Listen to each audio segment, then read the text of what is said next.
Hello, everybody. Welcome back. Welcome! How's that for energy, Sam? That's so much energy! We're going to blow out our mics. I'm Simon. That is Sam Myers. Hitting you with facts and energy!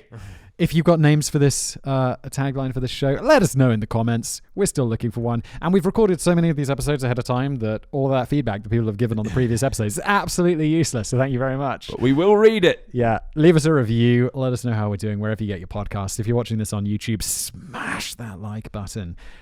I feel like a morning radio DJ. Like, blah, blah, blah, blah, blah, blah, blah, blah, blah, blah, blah, blah, blah, blah, 109.9. Who's that? I don't know. I would pay to listen to that. I feel like that's what they do. It's just so high paced, and I'm like, oh god, You know, that's a hard job. That's a hard job doing the morning show on your own. Can you imagine doing like? They've always got a sidekick, don't they? I think normally if they don't have a sidekick, they like speak to the producer or something. They'll be like, "Oi Terry, what's up next?" That's true. You do need a foil. You need just someone, just in case. Yeah. There's some people do like the night shows, and they are really just there on their own. That's different though, because then it's a lower pace. Like, hey, you're listening to a night show. Blah, blah. You know, the morning DJs. Blah blah blah blah blah blah blah. The night show DJ. It's mostly from the throat. That was Sam. throat singing. I want to talk to you about something that I wanted to talk to you about last episode, but we didn't get the chance. Yeah. You're gonna be famous. Probably not. But Okay, so we both live. If you're new to this show, we both live in Prague, in the Czech Republic, through a long series of events that brought us here, and together as one at last. You say that like we're a love that was separated at birth, and then sometimes that's how I feel about you, Sam. You are a contestant. Entry? How do you what? I guess we could say I'm now officially a contestant. Okay, you've been to 2 auditions for what is. I think last week we decided it's not Pop Idol anymore. No. So it's called Superstar, and basically it's the equivalent to like American Idol or X Factor in the UK or any one of these sort of Find a Star shows. And yeah, I mean, all right. How did you first? When did you get? Am I imagining it that we had a beer once and you said you did this in Australia? Yeah, no. So that was kind of where the busking began. So tell me about your whole musical background. It's Simon interviews Sam today. All right, here we go. We'll get into some facts and fun, but I want to hear about this. So my sort of musical. Tell me about your background, Sam. My background. 109.9. I got to tell you some things. I got to play you a song, Sam. Thanks for being here. Well, okay, so the real honest answer is that nothing is quite as sort of big and interesting as it sounds, but it's been really Except nice. for this podcast. I started playing guitar when I was a kid. When I was 7, I kind of went and did the classical guitar thing, and then when I was 11, I had really long hair over my eye, and I learned to play Bowling for Soup or Blink-182 She's the songs. girl all the bad guys want. Exactly. Solid. That was it. That was my very first song I ever learned on the guitar. I still like Blink-182. Me too. Did you listen to that new album? Yeah, the one I like it a lot. Grenade. Yeah, no, I remember. Yeah, it was all right. Although it's not blame it on my youth. Although it's not got Tom DeLonge in the band anymore. Oh, he left, and I didn't even realize because he wasn't that integral. Because he number one went off with his terrible band Angels and Airwaves, and then speaking of Angels and Airwaves, he went on and became a professional UFO hunter. I shit you not. Sorry, I felt it's okay. Yeah, no, I shit you not. But yeah, so that happened. So it's no longer the original band, and I feel like teenage angst is the thing you should have when you're a teenager, not when you're a 50-year-old man. That's true. I do like.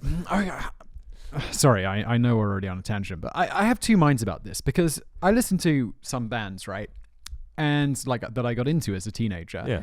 And then it's like their sound develops, as they get older, as you get older. And it's kind of nice because it's like, oh, okay. So, singing about these songs, teenage angst or whatever. Yeah. And now it's like singing about, like, I'm a huge fan of Andrew McMahon, who was Something Corporate, Jack's Mannequin, now as a solo artist. I was a huge fan of, and I am still. And I love how his songs with Something Corporate were kind of like, he was a teenager.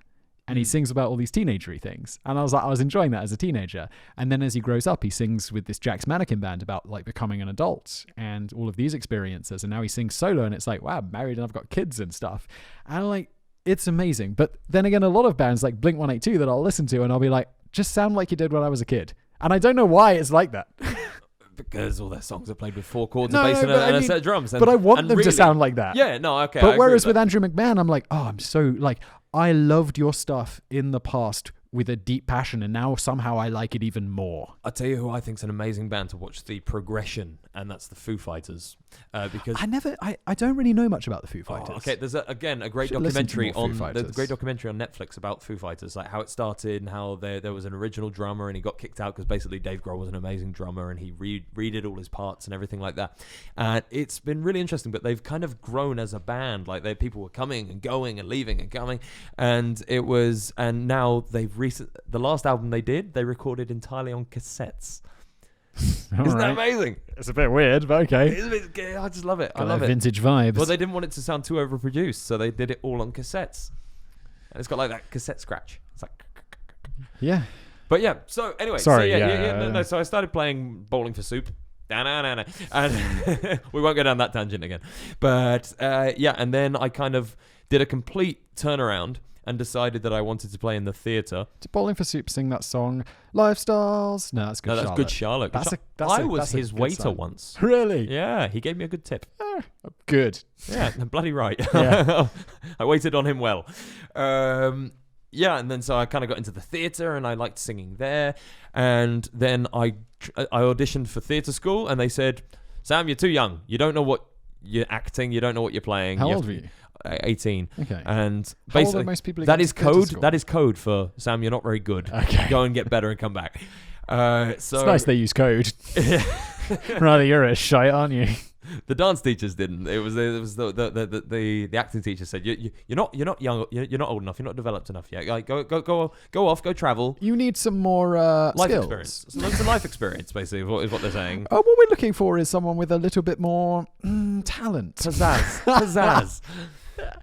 Go on, sorry. Yeah, no. And then so I went there. I basically went. They told me go traveling, come back, and I went traveling. I didn't go back, but I kind of got hooked on just taking my guitar out and going into the streets and singing, and like people would often pay me to stop, and that was enough for me. They paid me, but when I moved to Canada, I lived in Canada for a year, and I had a real problem with my visa, like for working. So instead of working a real job, I would take my guitar and I'd go down into the metro and I'd play for 6 hours at a time.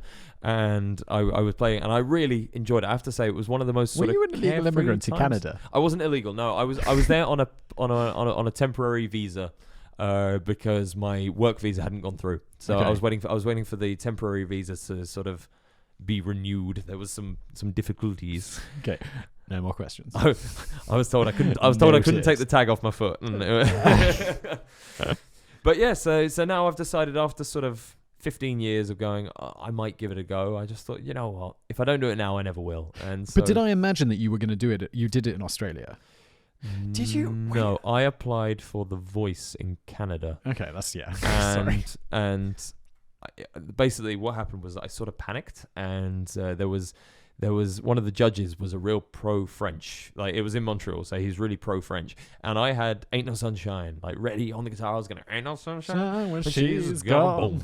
And it was already, I felt good about it. And I got to the audition, and everyone was saying, this guy is going to kick you out just because you're singing an English song. And I was like, well, that's ridiculous. And they were like, no, really. He's, like, really pro-French. And I was like, okay, well, I don't know a French song. Don't the majority of Canadians speak English? Majority, yeah, but the French la voix is in French. Okay. Wow.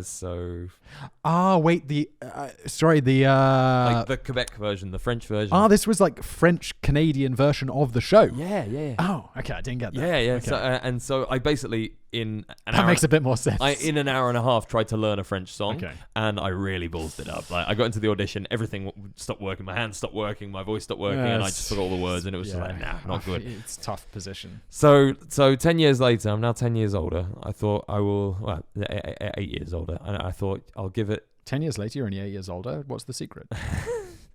8 years later, 8 years older, I went, okay, let's give it a go and just see what happens. You know, like I've already decided if this one doesn't work out, I'm never going to do it again. Mm-hmm. So let's just try it and see. And so basically, I went to the audition. It was the most nerve-wracking thing I've ever done. I really, and I've got married. I was there like properly panicking. You don't strike me as a panicker. I'm not a panicker. I'm not a panicker. It's horrible to have people just looking at you and deconstruct everything about you. Like everything, how you look, how you talk, how you stand, how you sing, how you, like, I know this is literally what you do. Welcome. Welcome to the internet. At least you can leave it in the comments section. They were saying it to my face.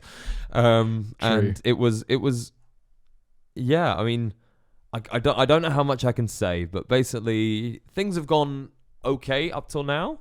I'm not out. I can't tell you how far I am. I can't tell you about behind the scenes. But what I can tell you is that there's a certain process, and said process is very intense. There's a lot of you're kicked out, you're in. And you either kind of belong to those that can sing, those that are interesting, or those that are funny. You can sing. You're also in the interesting camp because you are an Englishman and you are auditioning for a TV show here in Czech, and this show's not in English. Nah, it's not. Yeah. No, it's not. It's in Czech. So yeah, I mean, we were talking about gimmicks. I just hope I don't say anything to like really make an idiot of myself. Like, I know the first sort of time I had to do an interview, I did. I was. Oh, what did you do? I didn't say anything particularly stupid. I just forgot all the Czech I know, and I went bright red. I was in a jumper and I started sweating and everything. It was really gross and bad. Okay, you got through. I got through. But this is it. I got through by like the skin of my teeth. I can't tell you how far I've got through or how it happened, but it was really through by the skin of my teeth, and I have to bring my upper game next time around, like for the next round. Dude, I'm looking forward to an update. Maybe we can, when you've done it, we can get some video off YouTube and I'm sure we can. But it's going to be a really bad video if it's up there because it was not a good audition. I'm excited to see it. Hopefully, I'll show the next round. I gotta get it. I don't have TV. Like I don't have. I mean, I've got Netflix and all that stuff, but I don't have any. Like I don't have broadcast TV, so I'll have to find a way to get this. Yeah. I'm not sure if we're allowed to actually share this, but to share what? To share that I'm through. So Bruno, note. Yes. Well, you want him to just bleep all of this out, dude? You're a bit late. I want to talk about some facts. Because I mean that's kind of what we're here to do. Well, this was a fact. I mean, a super niche fact. There was, I'll start off today. There was a New York City skyscraper that could have blown over. No, there's not. There is. Really? There's an article from Slate.com if you want to bring that up. I think there's a picture of it as well, which is cool. It's still there today. Oh, I've seen that one. It's right. It's a cool looking building. It's a good looking building. Oh, we should talk about. There's a building in New York which has no windows, just a big skyscraper like building with no windows. Really? We'll talk about. I'm going to make a note to talk about that window. It's about that window. Just writing window. Talk about that in the future. So this is still here today. When it was built, it was the 7th tallest building in the world. So, serious architects behind this thing. As you can see in that picture, it's sort of on stilts, right? So this is a mega building. Yep. And basically what we're looking at for our audio listeners is it's a picture of like a regular tall building, except at the bottom, instead of like having a lobby and stuff, it just has 4 or 5, maybe 4 or something, like a bunch of stilts holding it up. I'm not even sure I'd call them stilts. They're more like feet. Yeah, I don't know. I'm sure that's not the correct architectural term, stilts, but here we are. And basically the reason that they had to do this was to avoid putting it on the grounds because there was some church or something back in the day and they wanted to build there, and they were like, the church guy was like, yeah, you can build as long as you don't go on my land. And so they built right above him, essentially, which I thought was pretty clever. That's great. Although you're building a skyscraper, just give him some money. I mean, how much does a skyscraper cost? I will buy your church 3 times.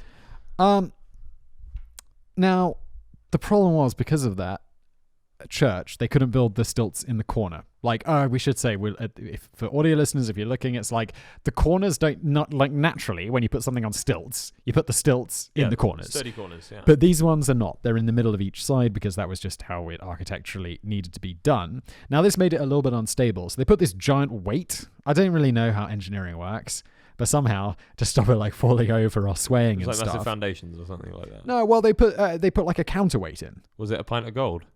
It should have been made of gold. Then it would have to be much smaller for those listeners who are... a teaspoon of neutron star. Yeah, dude, like a pinprick of neutron star. And it would have probably just destroyed the whole of New York. If you're wondering what on earth we're going on about, listen to the last episode. So apparently he drew the design originally on a napkin. You just scroll past it, go up. Oh, sorry. See, it says and go down. Yeah. It says structural engineers... William Le Messier's napkin sketch of 601 Lexington. And I'm like, that's your napkin sketch? That's a rather... And then you like drew as if you drew a perfect printed text onto the bottom of it. And I'm like, look, Slate, I don't think you labeled that image correctly. I think you got that wrong. You? That is definitely from the patent office. That's It does exactly look like a patent office submission. Patent office thing. Yeah, that's definitely. It says courtesy of David figure Billington. 1. Yeah. City Corp Center. And then it's got 1. Yeah, like a superscript number indicating that there's more at the bottom of the napkin. Either way, it's an impressive napkin sketch. And so they add this big weight inside it to stop it swaying in the wind. But then one day, a long time later, the architect gets a phone call from an undergrad architect student, some guy's just studying, a girl who's just studying at university, and says to him, I reckon this building is going to fall over. Are you all right? What's going on? Hang on. Yep, I'm good. Sorry. Yeah. So I was just giving me a little bit of a sound check there. I still hear that buzzing going on in the background. I'm pretty sure it's just in our headphones, but I don't know. It kind of pisses me off. We can edit it out. It's yeah. fine. Well, at least we know. That's an error. That was a bit of lazy tongue, though. I'm sure we can edit it out. I'm sure we can edit it out. Well, it's just that. I don't know. The ballerina wore buttless chaps to the bat mitzvah. Bar mitzvah. The rain in Spain falls mostly on the plain. Sorry, back to architecture. So this undergrad phones him up and he's like, she's saying, I think this building's going to fall over because if the wind's hitting the corners. Now, on a normal building, they don't check this.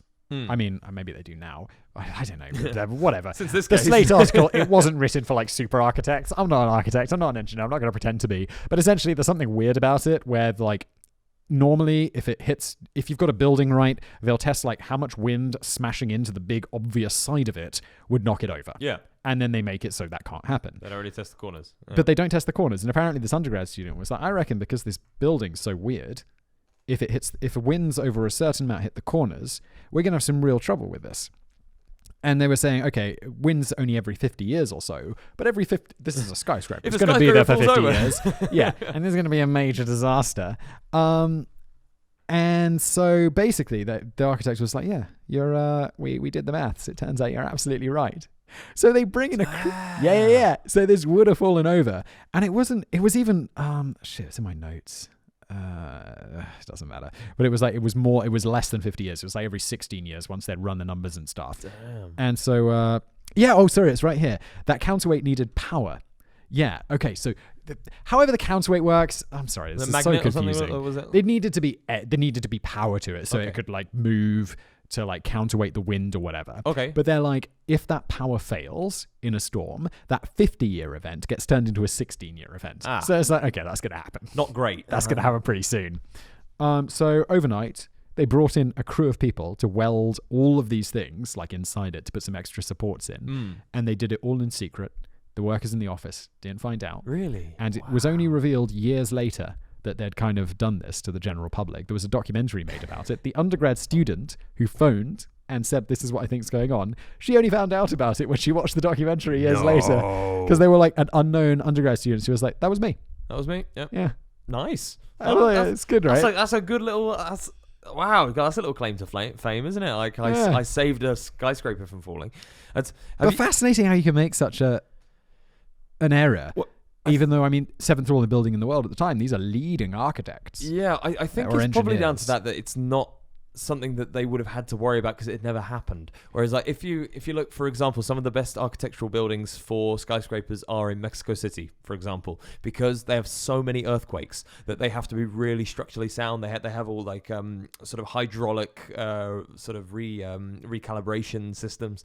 And I think I might be making this number up, but I think that looking over, that the top of the buildings can move up to 10 meters or possibly more, with sway, with like earthquake sway, so that they basically minimize the amount of times that the earthquakes bring down skyscrapers. Did I tell you I lived in Mexico City for 6 months? You didn't. Please tell me more. Yeah, they have lots of tall buildings and they have earthquakes. That's all. Did you live through any earthquakes? Yeah, nothing major. But I mean, major for like my experience of earthquakes. It was like, you were like, whoa, what's going on? It was the middle of the night. It was the middle of the night, and I'm just sleeping in bed, and then I wake up, and all of like my book and stuff and my clock have fallen off onto the floor, and like I remember hearing this like crazy rattling from like and it was the you got your curtain, there's a curtain rail, and it's like rattling around. And I wake up in the morning and be like, wow, there's quite an earthquake last night. And I was like, oh, that's where all my stuff's on the floor. And that was it. That was it. What were you doing in Mexico City? My wife was studying there. Oh, wow. So she spent 6 months studying, or Good 5 months. Good tacos. Dude, I ate so many tacos. But the thing is, you never get bored of tacos. No.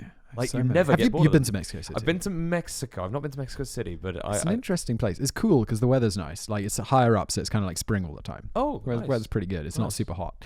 But, dude, so many tacos. But also, what I want to say about the earthquakes and skyscrapers is in the apartment that I rented, it had been so shaken by earthquakes over time that I started noticing, like, I was like, I swear this is on a like slight slope, and it was. You could like get a bottle of water at one side of the apartment, let it go, and it would quickly roll to the other side. Really? I would notice like be sitting at my desk, and like if my desk was like this way, you'd just be rolling back. If you weren't, you really would start to roll on your desk. It was that sloped. Jeez. And we're on like the 4th floor of this building. Yeah. Did you go, we've got to find a new building? Nah, we were like, whatever. Right. At that point, we had no money. I was young. It was cheap. And then I also worked in a giant skyscraper because I worked for myself. I was doing like VO work and stuff, and just a bunch of freelance work from That's Upwork. Voiceover for those not in the business. Yes, not in the biz. Yeah, you got to call it the biz. That's how it's cool. And have you heard of Regus offices? They're like WeWork, but I have, the OGs of this thing.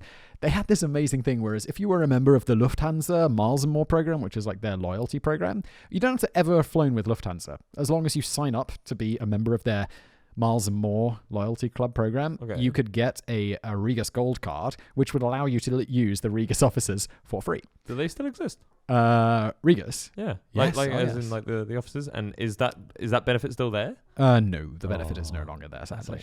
And it was there for years. I had it in Prague. It was. I had that benefit for like 5 years, and and then you had an app, and you could just go in, and you had this gold card. You don't get a private office, but you go into like any business lounge, like co-working space or something. Yeah, like a co-working space, but better because you had a little pod. You could go in these little pods. Oh, nice! And they had like free coffee, amazing internet. It was awesome. That's amazing. Like that. Do you want to do a subject, or do you want me to do it? I can do another one if you prefer. Yeah, we can do a subject. Let's see. Hang on. What have we got? Do you know? Okay, all right. This is interesting. All right, so this is coming from my time in Australia.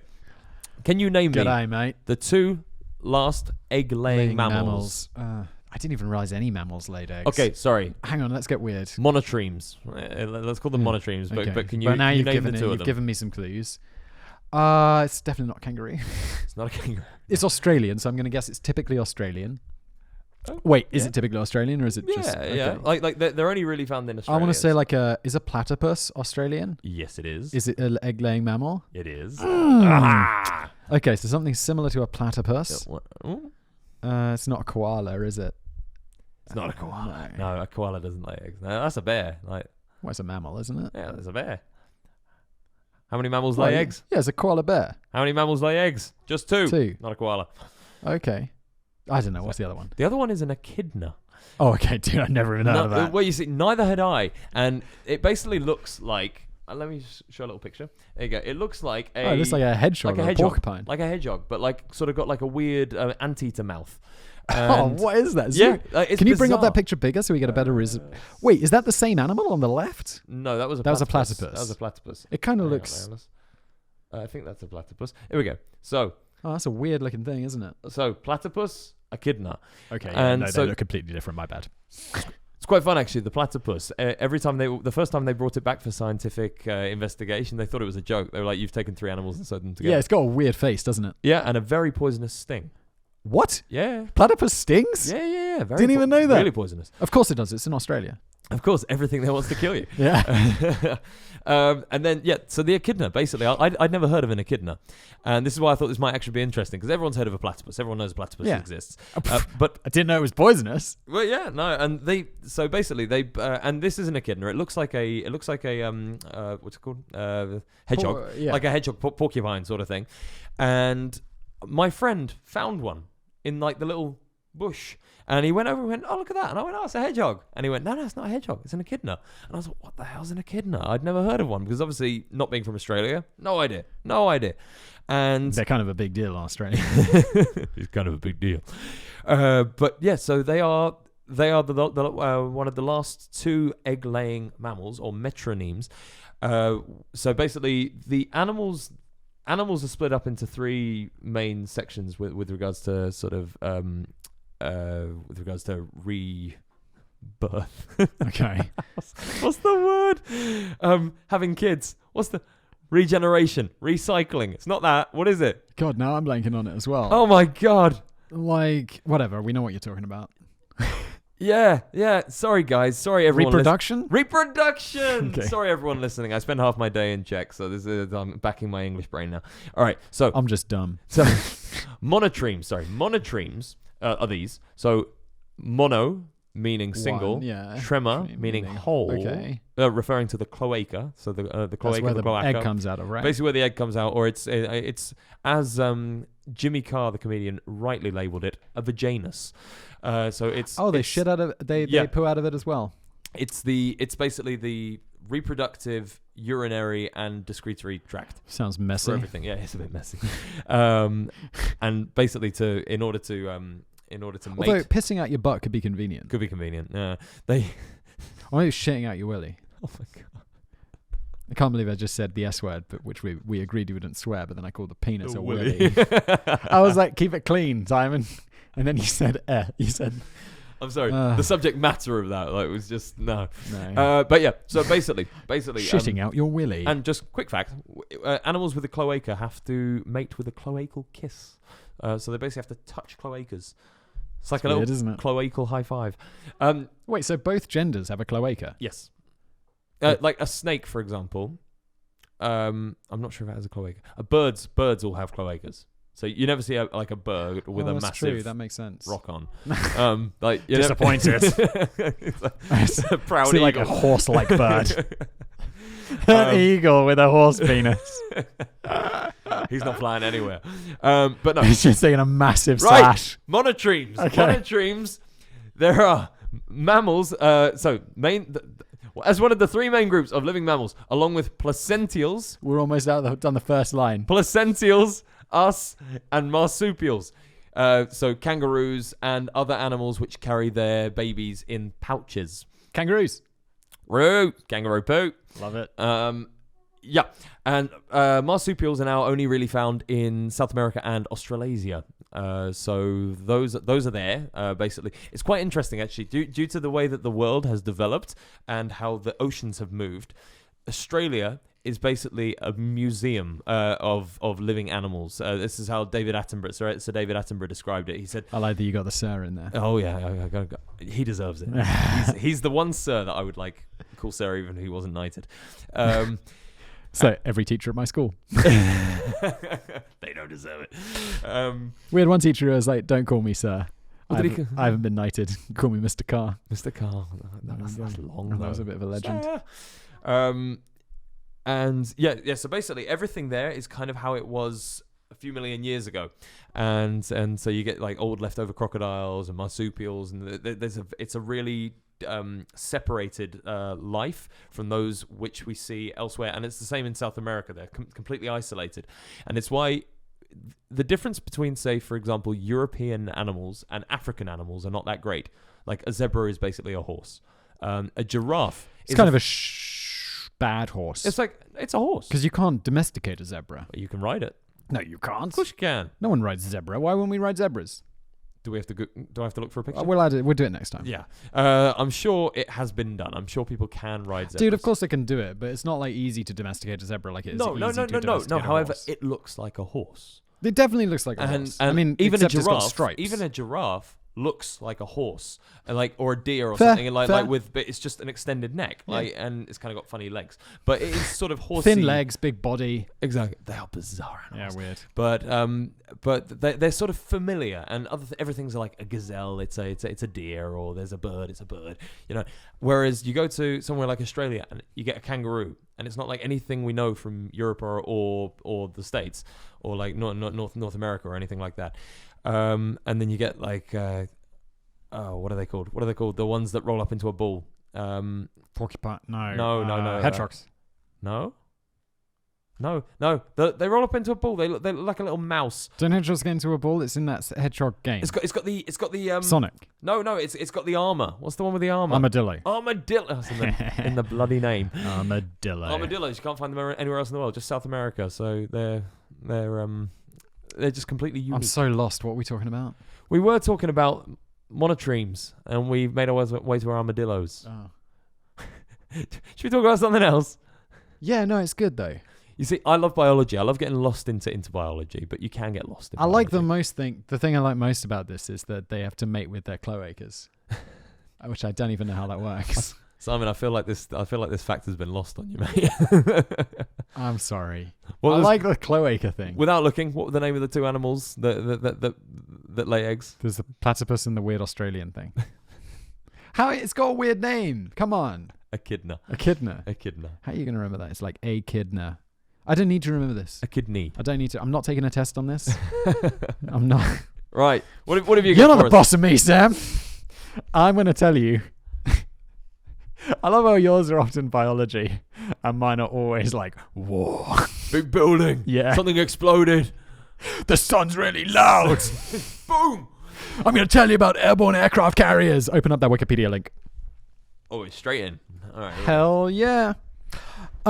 This sounds like a crazy science fiction thing, but it absolutely... Oh, I got into this because a few episodes ago we were having a chat about the Hindenburg disaster, I think. I don't... My mind is a sieve, man. I don't even remember what we were talking about the Hindenburg, but I know it came up. That it blew up. Oh, yeah. That it set fire, and we were saying how much we love airships, and it's a shame they don't exist anymore. I was saying... but I feel like that was an aside, because I was talking about how awesome it would be to go on an airship cruise and how we should start an airship cruise business together. Yes. Once the podcast takes off. I feel like this is the meme of our generation, isn't it? Like, don't worry, I'm going to quit my job when my podcast takes off. Become a YouTuber. Yeah. Oh, wait a minute. Well, no, that one I did. The podcast one I'm still working on. This anyway. The Hindenburg. Airships. So, There's is there a picture? Yeah. Yeah, so they built these giant things, and the whole idea is to have them as a mothership, right?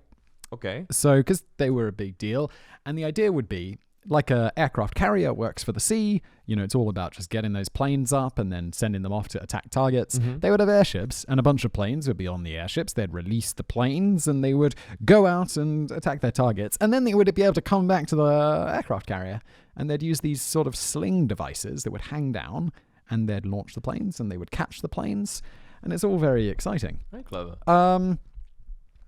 Basically, also, by the way, the planes that attach them have an amazing name. Parasite fighters. Ooh. Which, I don't know, it doesn't sound... It sounds kind of negative. Sounds like an illness. Yeah. It sounds like something that would be used to fight, like some sort of anti-parasite pill that you take. Like an anti-mosquito pill or something. Yeah. Well, not parasite. What are they called? Anaphylaxis? Prophylaxis. That's when you get ill. That's when you get an anaphylactic shock is someone that's got an allergy. So they're up until the 1950s. They made these things. They weren't super viable. Basically, they were just kind of too giant. And then they realized aerial refueling They've mastered that technology. So if you've got like a big, your fighter jet's going on, it needs to refuel in the air. They can have like a big refueling plane, and this you've seen it in movies. Nozzle, it comes down, it connects. Fun fact: this is a short one, by the way. Apparently, because I realize I'm already coming to the end of my notes. There you go. How long can Air Force One? Air Force One, the president's plane of the US. I think I know this. It can stay in the air indefinitely. Yes, they can keep refueling it. And I was like, don't the engines get tired and stuff like that? Apparently not. Just keep on going. they get rid of one and they replace it in the air. Have you seen that movie Air Force One? The one with Harrison Ford. Oh, yes. Apparently, Gary Oldman said it was one of his favorite moments where he saw Harrison Ford under a sign that says no smoking or eating, and he was eating with a cigarette in his hand. Amazing. It's such a great... Oh, he's the president. He can do whatever he wants. Harrison Ford. Harrison Ford was filming. Wait, and they in were the on movie Air Force One? Yeah, and like they was... They oh, were it's there on behind Air the Force scenes. One, and it was like behind the scenes. I thought it was like in the movie. And he was just doing whatever he wanted. That's awesome. There was that story a while ago about those... Oh, this was a huge scandal, and rightly so. There were those two girls who had that picture of them shouting and swearing at a soldier's grave. No. It was at a sign that said silence and respect. And they were swearing and shouting right next to the sign. Not and it cool was at like girls. Arlington Cemetery or something. And people were like, oh, this is not acceptable. But it was part of a whole series of photos they did of like disobeying things, like smoking in front of a no smoking sign and stuff like this. And I was like, I can understand, like, while this was an your career prospects are kind of diminished now because no one's going to forget that. Yeah. But it's like, I can see how you can be doing something like that and you're making this thing and you've always done it and you've made all these photos and then you just think, oh, I'm just doing another one rather than, oh my God, this isn't smoking in a non-smoking sign. This is hugely disrespectful. Anyway, but I get how you get there and how you end up in that position, and it's like, oh. What I find amazing is people without that sort of respect of what should be respected. But I can see how you can get lost in your own shit. I agree. Sometimes it just really is lost in being a douchebag. Like there was, that's my argument. Because I don't want to defend these girls. But I don't think they're being a dick. No. Okay, fair enough. I understand. They kind of got lost in their work. What they were doing, they were just doing another. It's piece. just another thing to them, piece, and they're not putting it together. But like for as someone instance, who actually meant that as graffiti disrespectful. artist, for example, there was someone did a massive piece of graffiti, like scratched it out in the Colosseum, and like that, you just go like, that person needs to be hung. Exactly. Like, what are you doing? Like that's I cannot get my head into the mind of someone that would do something like that. Like, how do you justify that to yourself? I can't get my head into people who do graffiti in general. Yeah, idiots. Shit. Okay. However, now I'm pissed off. However, have you been to Bogota? No, never been to Colombia. Okay, Colombia, amazing country. Go visit Colombia. It's my favorite country in the world. Been to Guatemala. It's kind of scary. Guatemala. Yeah. Well, La Ciudad de Guatemala is one of the most likely places to get mugged or murdered. Yeah. However, Antigua de Guatemala, right next door, is super nice. Lovely. Yeah. Like, I arrived in Guatemala. I was like, and I stayed one night in Guatemala City or whatever it's called. Yeah. Dude, oh my god. No, dodgy. Like, there's people just get shot in the face there all the time. But it's mostly to do with drugs. It's a lot. You don't want to be I think it's a bus driver there is the most dangerous profession. Why? Because they typically ferry drugs. Oh, good. Because they're basically like the paid drug mules, basically. And it's a lot of sort of gang stuff. So if you can avoid the gang stuff, then you're fine. But no, in Bogota, it's like the world center of graffiti, like but actual artistic graffiti, and it really is quite interesting. I've got no problem with graffiti if there's some sort of story, there's some sort of art in it. If it's art, yeah. But I should say, like, screw you, Banksy. I should say tags. Yeah, tags. Tagging is different, I think. Which I think is just like, how about you actually make an impact on the world rather than doing this? Because it's all about like, oh yeah, I want to be seen. How about you do something useful? Yeah. Christ. Airships. They both the US built these two really big ones, the Akron and the Macron, or something like that. No, that's the French president. What was it called? Macron. Macron. And they crashed. One of them, loads of people died. It was a horrible storm. Oh God. And then the second one crashed and less people died. But people still died. It was pretty horrific. God, what is it? Sam, how are we doing for time? We're at 41. Oh. 41, Simon. Okay. Have you got something happier? Yeah, I got something absolutely kick-ass. And I think I was really hoping we'd actually get this in today because it does kind of follow up to the airship one. Okay. I'm just looking at my notes here. Is there anything else we wanted to do? Nothing that if you need me to interesting. fill with something, I can No. give you I have my like things that I sketched down that I thought. Your mind map. But yeah. For those eagle-eyed viewers watching on YouTube, they will they'll be able to see your scribbly notes. That's true. And my doodling. There's actually nothing on there. It's just like interesting.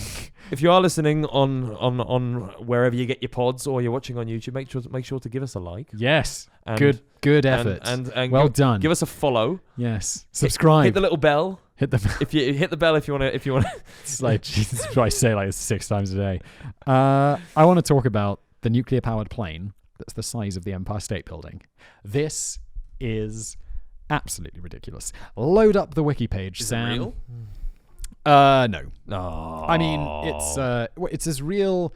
It was never built, but this is not some fictional thing. This was made by, not made, but the design was by Lockheed Martin, who you've probably heard of, fairly large defense contractor. I got to do some audio description for people who are listening at home. Yeah. I've just got some stats in front of me. So for some perspective, right, that plane in the front there, or is a 747, I believe, but the stats I have are for an A380, which is a larger plane. The A380, have you been on an A380? I've been on an A380, Airbus. Absolutely. Massive planes. Amazing. Over 2 decks. Biggest plane ever made by space capacity.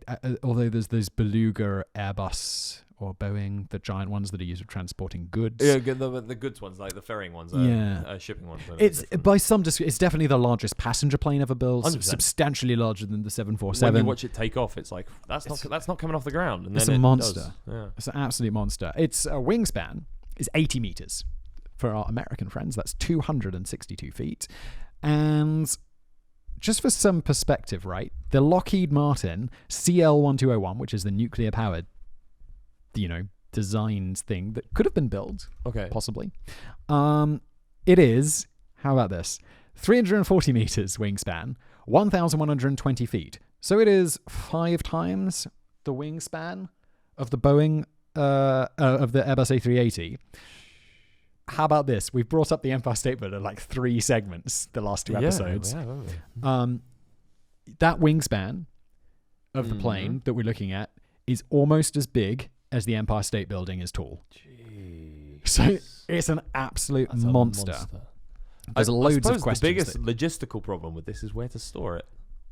You need a hangar big enough. Doesn't land, man. Oh, just no, it does land. It does land, but it spends most of its time in the air. Doesn't fly. It's nuclear powered. It doesn't need to refuel. It's absolutely massive. It's what else is this? There's so many crazy facts about this. The way that I picture this is, in the movie Avatar, when everyone else is on the little fly things, the little bird things. Have you seen Avatar? Yeah, it sucked. What? Avatar sucked. No. Such a piece. Well, basically, there was the big, massive dragon thing, dragon animal. To be fair, anytime there's a dragon in the movie, it wasn't a dragon. It was an Avatar dragon. Okay. Anyway, my point was that this is a fairly similar comparison in size and oomph and gravitas.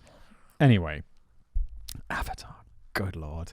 Sorry, that was such a bad film. People liked it though. It's the highest grossing movie or something? I loved it. Beautiful. Okay. How many aircraft can you keep on this bad boy? 22 aircraft. And a shuttle that will take people to the ground. Because this thing can stay airborne for 40 days. Nice. Yeah, it just flies it there. Thousands of crew, by the way. Thousands of people will be on board this thing. Is it necessary? Well, it wasn't built. My point is, what's the point? What's the point? The same reason giant aircraft carriers exist, because you can't fly a combat aircraft from the US to Syria. You need to have a staging location, and either you do that from an allied country nearby, or you do it from an aircraft carrier. Aircraft carriers are basically, you take your staging station wherever you are in the world, and you take off from there, and boom, there you go. With this plane, this nuclear-powered plane, it's obviously much faster than getting an aircraft carrier there. So Yeah, there you go. It's a definite monster, I'm sure. Like that's, I think that's kind of the biggest question though. Is like, what are the logistics of it actually working? Like, how do you get people to and from? How do you get rid of like rubbish and stuff like that? Well, these are shuttles. The rubbish is not really going to be an issue because the biggest thing is going to be they've got space. They got space, right? And it's absolutely massive. One thing that you think, how does it take off? Where does it land? It's absolutely massive. I mean, you're going to build an airport for this? Nevada somewhere. VTOL, vertical takeoff and landing. No. Yeah. Those engines just point down and it just fires it up because it's nuclear powered. Yeah. No way. And this is what's just quite so incredible about all of this is just, I think I've actually got a thread later on with, I made these notes like 2 weeks ago, so I'm a little bit rusty. Yeah. Let's just talk. Okay, this is, because I don't think people grasp quite how impressive nuclear power is. At least maybe I didn't until I started looking into this. Absolutely giant cruise ship, right? You get those things, they have like 6,000 people on this one cruise ship. It's enormous and it does all of this. You know how much fuel those things burn? How much diesel? I know that there comes a point where you stop doing miles to the gallon and you start doing massive gallons to the mile. Yeah. Indeed, it burns 11,000 gallons per hour, which is 41,000 litres of fuel an hour.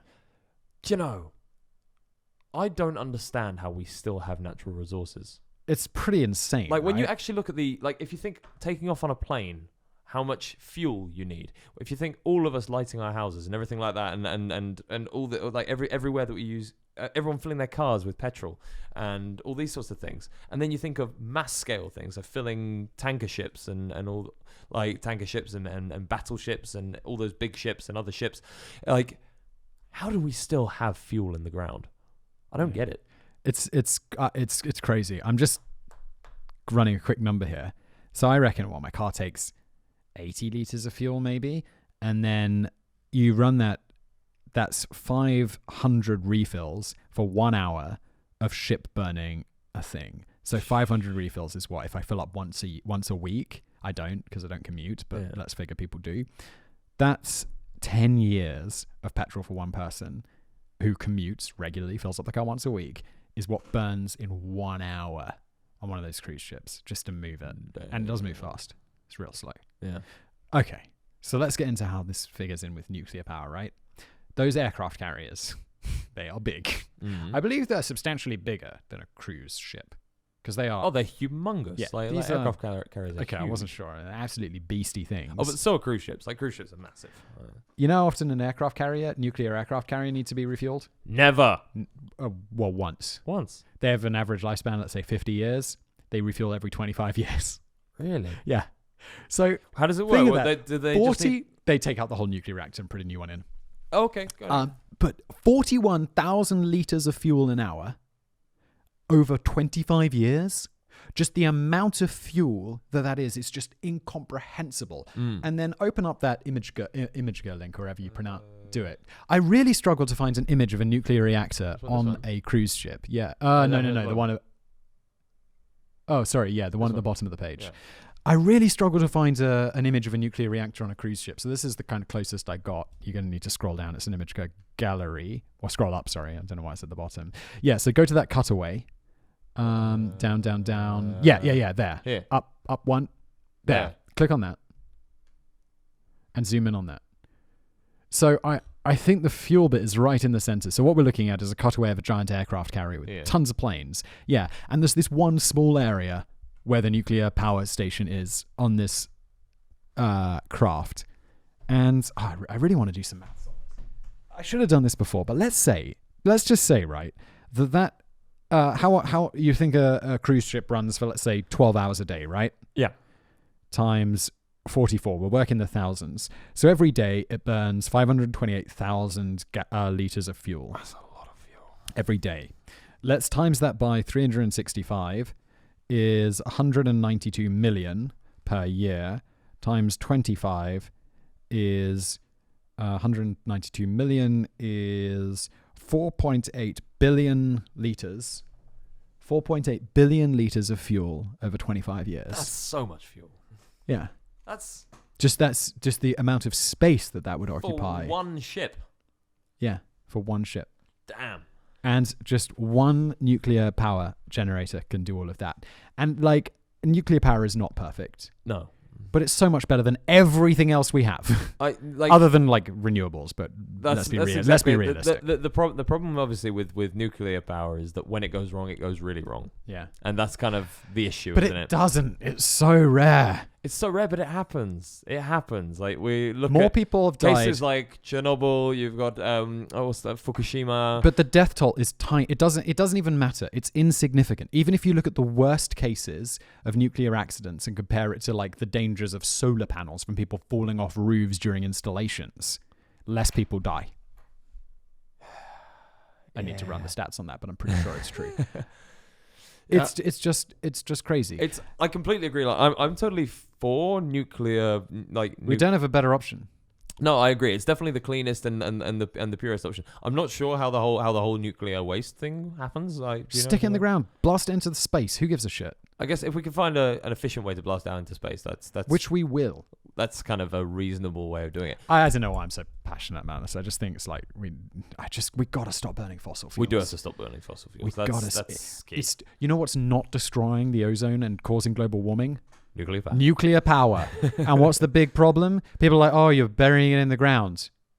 That's not the problem with the environment right now. The problem is we're making way too much carbon dioxide. Agreed. However, the problem also is that right now, nuclear waste is not a problem for us, but it will be a problem. Oh, it will never be a problem. It will be a problem. It will never be a problem. Horse manure was a huge problem for the citizens of New York City at the turn of the 20th century. It was a huge biological hazard because there were so many horses roaming the streets, shitting everywhere, that they didn't even know what to do. The beautiful difference. The car came along, there were no more horses, and they took all of it away. And I don't want to be the guy who's like, this is not a problem because in 50 years we're going to fix this. But in 50 years, we'll be able to blast shit into the sun cheaply, or in 100 years, even in 500 years. It doesn't matter because all of that stuff that we've made, or even better, 99% or something like this, I don't know, I'm getting out of my depth already, is we're not very good at using uranium. Yep. And so much of it goes back into the ground and it's still got tons of energy in it. We'll be more efficient at extracting the rest of that uranium. Did you hear that beeping? I heard a beep. Don't know what that beeping was. Maybe a truck outside. All of that uranium is still got tons of energy in it. We'll find more efficient ways to extract it, or we'll just blast it into the sun cheaply. Because in 500 years, the idea that we won't be able to blast it into the sun for nothing is insane. I don't want to be that guy who's like, this is tomorrow's problem, but it kind of is, because today we got to stop burning carbon dioxide. We got to stop making carbon dioxide. Yeah, that's true. Let's get off this because I'm just going to go fucking crazy. Go to that Reddit thread. How are we doing for time? 54. 54. Good. Simon. We'll do the Reddit thread, then we'll wrap it up and we'll make it a nice round hour. Right.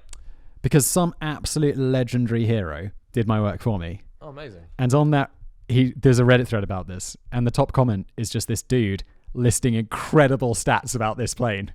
There we go. Yeah, jump in on that. Let's just see if we got some cool ones here. Okay, so let's pick out some interesting ones. It was going to cruise at Mach 0.9, nice, which is faster than most planes today, at 30,000 feet, some 200 miles from the battle space.